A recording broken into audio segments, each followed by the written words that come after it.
You know that feeling, right? When you hear a sound you just can't explain. Maybe a faint noise, a single footstep that sends a shiver right down your spine. Well, today we're going to deconstruct a piece of modern digital folklore that takes that exact fear and twists it into a full-blown, inescapable curse. So let's dive right into the story of the ahat. So our story starts in this desolate, pretty much forgotten village called Virapur. And right in the middle of it is this crumbling, abandoned mansion, a haveli. All the locals whisper about it, saying it's haunted, but not by a ghost you can see. No, this is something you can only hear.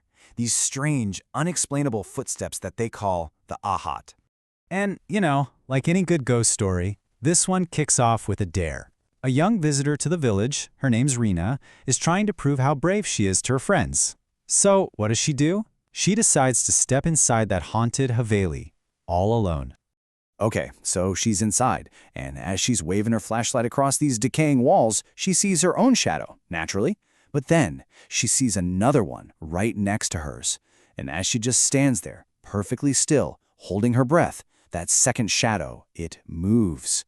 This is the very first sign that she has stumbled into a place she should have never, ever entered. Now, what's so fascinating about this legend is its core idea. The word ahat is pretty simple. It just means the sound of a footstep. But in this story, it's so much more than just a sound. Once you hear it inside that mansion, it latches onto you. It follows you. It becomes this personal curse that's delivered entirely through sound. And Rena, she was just the beginning. After her run-in, the ahat started spreading through the village like a virus made of fear. It started terrorizing other people. But here's the creepy part.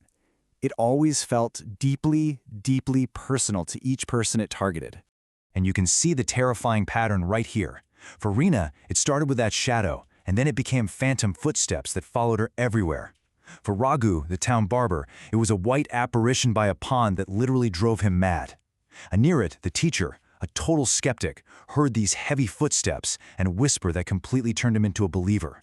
For others, it was a dark figure or a phantom passenger on a bus. Every single encounter was unique, but they were all connected by that one single sound, the ahat.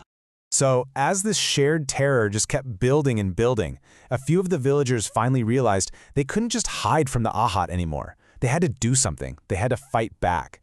And this is where the story kind of shifts, It goes from a tale of helpless victims to a story about a desperate investigation.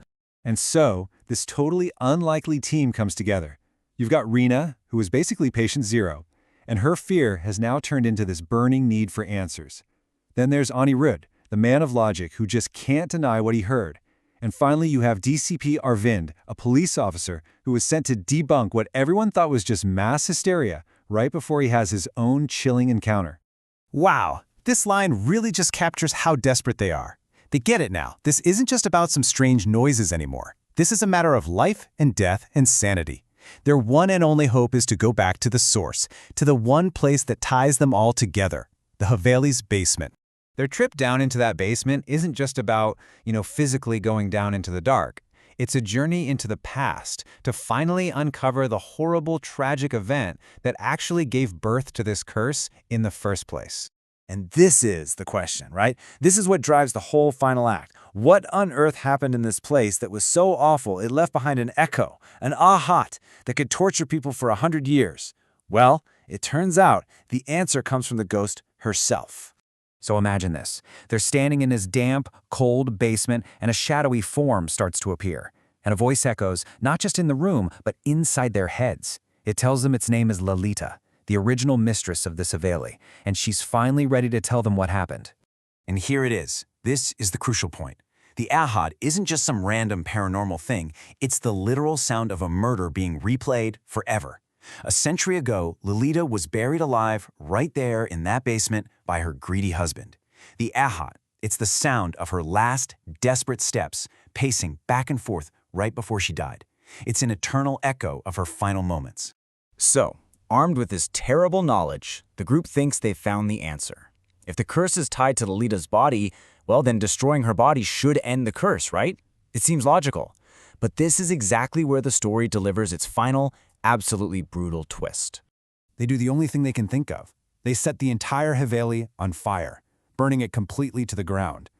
They're convinced that by destroying her physical remains, her spirit will finally be freed, and the ahat will go silent forever. And for a few days, it actually seems like it worked. The village is quiet. It's peaceful for the first time in ages. But here's the gut punch of the entire legend. The promise was that if they destroyed the source, they would destroy the curse. The reality? They completely misunderstood what they were dealing with. The ahat was never tied to the Haveli or even to the body. It was tied to them.